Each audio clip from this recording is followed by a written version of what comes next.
Welcome back.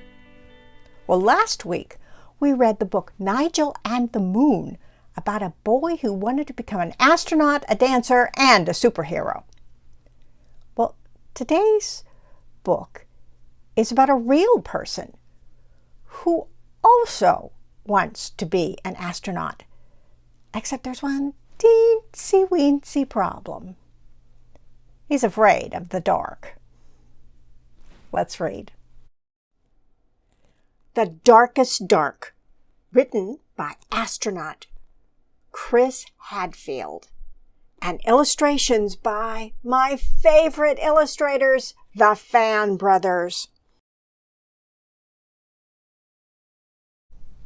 Chris was an astronaut, an important and very busy astronaut. When it was time to take a bath, he told his mother, "I'd love to, but I'm saving the planet from aliens." When it was time to get out of the bath and go to bed, he told his father, politely, because astronauts are always polite, "Sorry, no can do. I'm on my way to Mars." An astronaut's work is never done, so astronauts do not like to sleep. But their parents do. "You're a big boy now," said Chris's father. "You have to sleep in your own bed." And Chris tried. He really did. But his room was dark. Very, very dark. The kind of dark that attracts the worst sort of aliens. But his parents meant it. Chris was going to sleep in his own bed tonight. His mom and dad checked under his bed and in the closet and even in his underwear drawer. They declared the room 100% alien-free. They tucked Chris in. They turned on the nightlight. They even gave him a special bell to ring if he was nervous.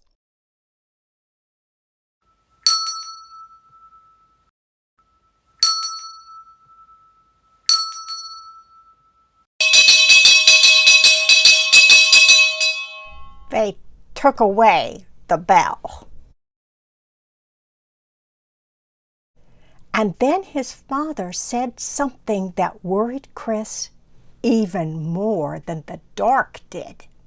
"One more peep, young man, and I'm afraid we'll all be too tired to go next door tomorrow."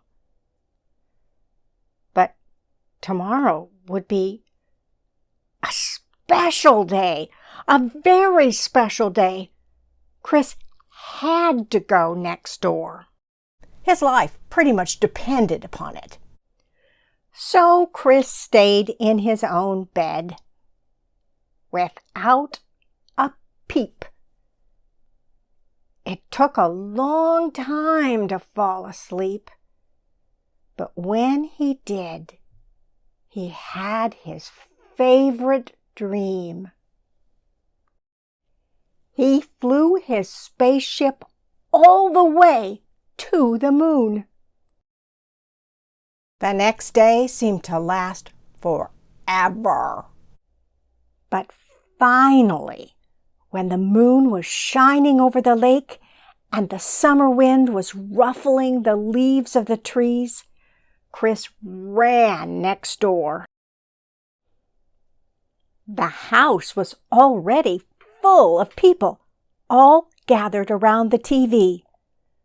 The only TV on the whole island. Chris found a spot where he could see through the crowd. And what he saw was astronauts, real live astronauts on the actual faraway moon. They were wearing puffy white suits and jumping for joy, jumping so high because there was so much less gravity there.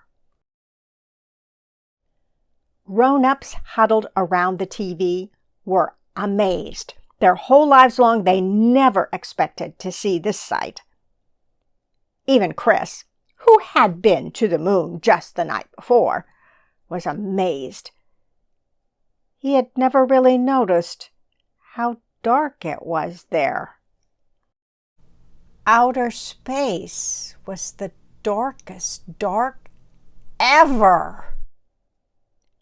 That night, Chris did a little experiment.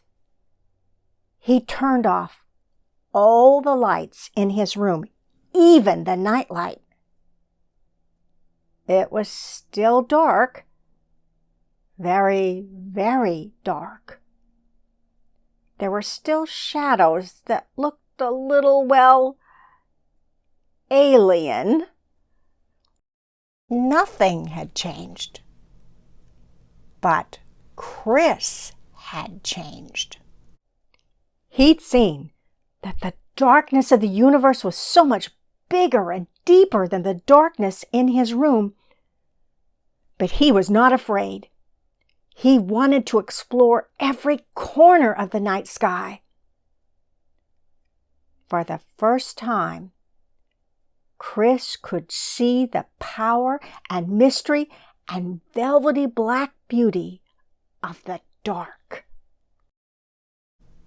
And he realized, you're never really alone there. Your dreams are always with you, just waiting. Big dreams about the kind of person you want to be. Wonderful dreams about the life you will live. Dreams that can actually come true. Growing up, Chris Hadfield spent every summer in his family's cottage on Stag Island in southern Ontario in Canada. And just like about everybody else on the island, his family didn't have a television. So, late in the evening on July 20th, 1969, Chris and his family went to a neighbor's cottage to watch the Apollo 11 moon landing on TV. When Chris saw Neil Armstrong step onto the surface of the moon on July 20th, 1969, Chris's life changed forever. He knew he wanted to be an astronaut too. At the time, it was impossible. For one thing, he wasn't a grown-up yet. Or another, all of NASA's astronauts were American. Canadians weren't even allowed to apply for the job. But Chris decided to start getting ready, just in case things ever changed. He worked hard at school, learning everything he could about science, rockets, and space. As a teenager, he learned to fly gliders. And then after graduating from military college, he became a fighter pilot. In 1992, almost 23 years after that summer night on Stag Island, Chris's dream came true. The newly formed Canadian Space Agency chose him to be an astronaut. Since then, Chris has orbited the Earth thousands of times on 3 separate missions, and he was in space for nearly 5 months, from December 2012 to May 2013, when he served as the first Canadian commander of the International Space Station. And here's a message from Chris.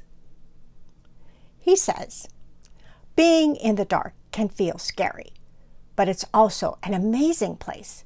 The dark is where we see the stars and galaxies of our universe. The dark is where we find the northern light shimmering and get to wish on shooting stars.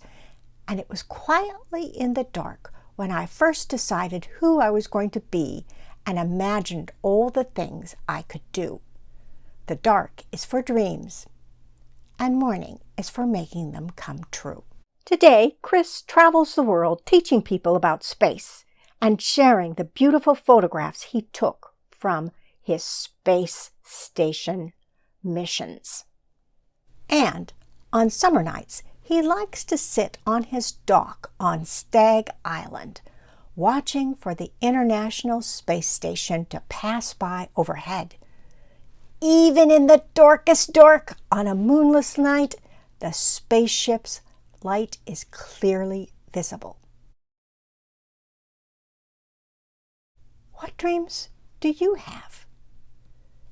God has made you unique and special. There is no one else exactly like you.